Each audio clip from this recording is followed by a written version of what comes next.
একান্ন পীঠের অন্যতম একটি হলো পূর্ব বর্ধমানের উজানি মঙ্গলকোটের কোকগ্রামে অবস্থিত এই সতীপীঠ। প্রতিদিন দূর দূরান্ত থেকে বহু দর্শনার্থী আসেন এখানে। এই জায়গার আরাধ্যা দেবীর নাম মঙ্গলচণ্ডী। দেবীর রূপ হচ্ছে দুর্গা দশভুজা। প্রতি বছর পয়লা মাঘ এখানে উজানি মেলা বসে। ভোগে দেবীকে মাছ দেয়া হয়। দুর্গাপুজোর অষ্টমীর দিনে একদিনের জন্য দেবীকে নিরামিষ খাওয়ানো হয়। মন্দিরের পিছনে রয়েছে অজয় নদ। সতীমায়ের কোমর বা কাঁকাল থেকে এই স্থানের নাম হয়েছে কঙ্কালী। পৌরাণিকভাবে এখানে দেবী দেবগর্ভা নামে পরিচিত। মহাদেবের বুক থেকে সতীর দেহাংশ সম্পূর্ণভাবে পড়ে যেতেই তাই চৈতন্য ফিরে আসে। সেই কারণে এই সতীপীঠের আর এক নাম হলো চৈতন্যপীঠ। এখানকার মূল আকর্ষণ হলো কুণ্ড। জনশ্রুতি এই কুণ্ডের ঈশান কোণে নিমজ্জিত রয়েছে মায়ের কাঁকাল। দেবী মাতা ছাড়াও এই কুণ্ডে পঞ্চশিব অবস্থান রয়েছে। সতী মায়ের কোমর বা কাঁকাল থেকেই এই স্থানের নাম হয়েছে কঙ্কালী। পৌরাণিকভাবে এখানে দেবী দেবগর্ভা নামে পরিচিত। অনেকেই মনে করেন কাশীর মণিকর্ণিকা ঘাটের সঙ্গে এই কুণ্ডে সরাসরি যোগ আছে। প্রত্যেক সতীপীঠের একজন করে ভৈরব থাকেন।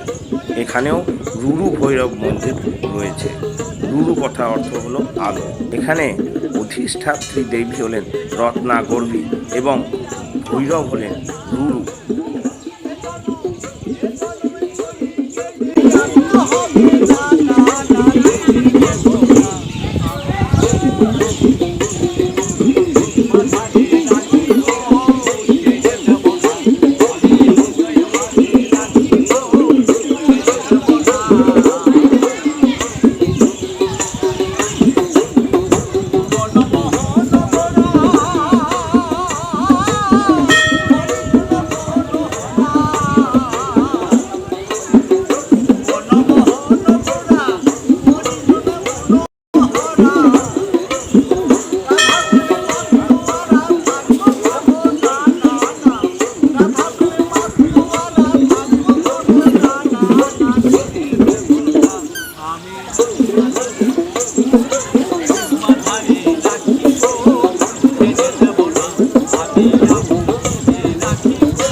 একান্ন পীঠের অন্যতম পীঠ হল বীরভূমের লাভপুরের মা ফুল্লরা। তন্ত্র চূড়ামণিতে একান্ন পীঠের ৩৯তম পীঠ লাভপুরের ফুল্লরা। প্রতি বছর মাঘ পূর্ণিমায় ত্রয়োদশী তিথিতে মায়ের বিশেষ পুজো অর্চনা হয়। এখানে প্রত্যেক দিন মায়ের ভোগ থাকে, মাছ থাকে, মাংস থাকে, ডাল থাকে, 2 রকম সবজি, টক ও 5 রকম ভাজা ও অন্যান্য সামগ্রী থাকে। লোকালয়ের থেকে একটু দূরেই দেবী ফুল্লরা মন্দির। এই মন্দিরের আশপাশে গাছপালায় ঘেরা। গর্ভগৃহের সামনে রয়েছে নাট মন্দির। শোনা যায় নন্দগিরি মহারাজ কেদারনাথ থেকে লাভপুরে এসেছিলেন। তখন এই এলাকা গভীর জঙ্গলে ঢাকা। সেখানেই জঙ্গলের ভিতরে খুঁজে পেয়েছিলেন শিলাখণ্ড। তারপর থেকেই সেখানেই তৈরি হয় মন্দির। জানা যায় একসময় মন্দিরের চূড়ায় স্বর্ণকলস শোভা পেত। মাঘ পূর্ণিমায় পূর্ণতিথিতে প্রাচীনকালে কৃষ্ণনন্দ গিরি মহারাজ মায়ের বিশেষ কৃপা লাভ করেছিলেন। জগৎমোহনে রয়েছে হাড়ি কাঠ। মন্দিরে খুব সুন্দরভাবে টেরাকোটার কাজ খোদাই করা আছে।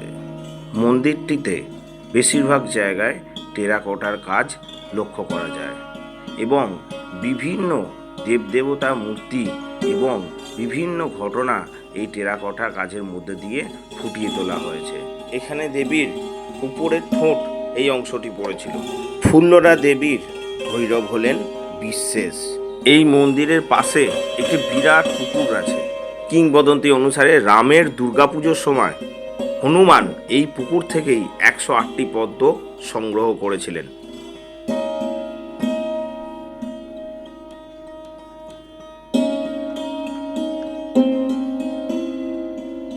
এরপর আমরা চলে এসেছি নন্দিকেশ্বরী তলায়। এখানে দেবী নন্দিকেশ্বরী হিসেবে পরিচিত। দেবী এখানে নন্দিনী, শিব নন্দিকেশ্বর, অর্থাৎ ভৈরব এখানে নন্দিকেশ্বর হিসেবে পূজিত হন। দেবীর কণ্ঠহার পড়েছে এখানে। বর্তমান মন্দিরটি 1913 সালে নির্মিত হয়েছিল, বাংলা 1320 বঙ্গাব্দে। দেবী মন্দির ছাড়াও পবিত্র বৃক্ষ, লক্ষ্মী, গণেশ, সরস্বতী, শিব মন্দির সবই আছে। দেবীর নামটি নন্দী ভগবান শিবের শুভঙ্কর এবং অনুগামী এবং ঈশ্বরী দেবী থেকে উদ্বুদ্ধ হয়েছে, যার অর্থ হল নন্দী, যে ঐশ্বরিক ষাঁড় দ্বারা পূজিত হয়।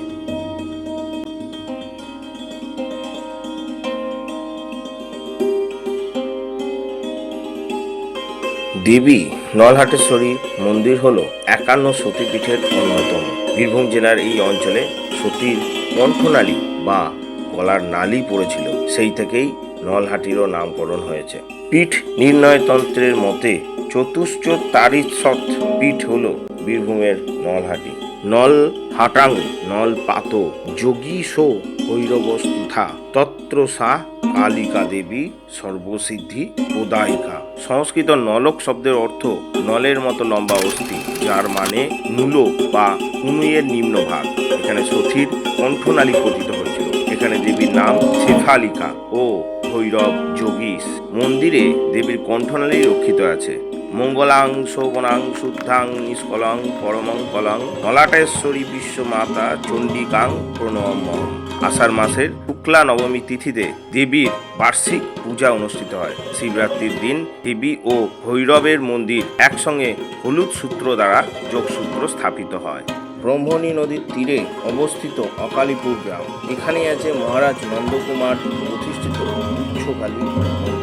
নন্দকুমার 1775 খ্রিস্টাব্দে উচ্চকালী তন্ত্রসম্মতভাবে স্থাপন করেন। এখানে দেবীকে দেখা যায় মন্দিরের গর্ভগৃহের পঞ্চমুণ্ডী আসনের সর্পের বেদিতে দেবী পা মুড়িয়ে বসে আছেন, যে ইতিহাসের শুরু হয় মগধ রাজ জরাসন্ধের সময় থেকে। কথিত আছে মগধ রাজ জরাসন্ধ এই উচ্চকালী বিগ্রহ গোপনে মন্দির স্থাপন করেন এবং পাতালে পুজো করতেন। তারপর বহু বছর কেটে যায়, সেই থেকে এই বিগ্রহটি রয়ে গেছে। পশ্চিমবঙ্গের বক্রেশ্বর শক্তিপীঠ বীরভূম জেলার পাপহারা নদীর তীরে অবস্থিত। মন্দিরের স্থাপত্য রেখ দেউল রীতি। মন্দির কমপ্লেক্সের অভ্যন্তরে মহিষ মর্দিনী বক্রেশ্বর মন্দির রয়েছে।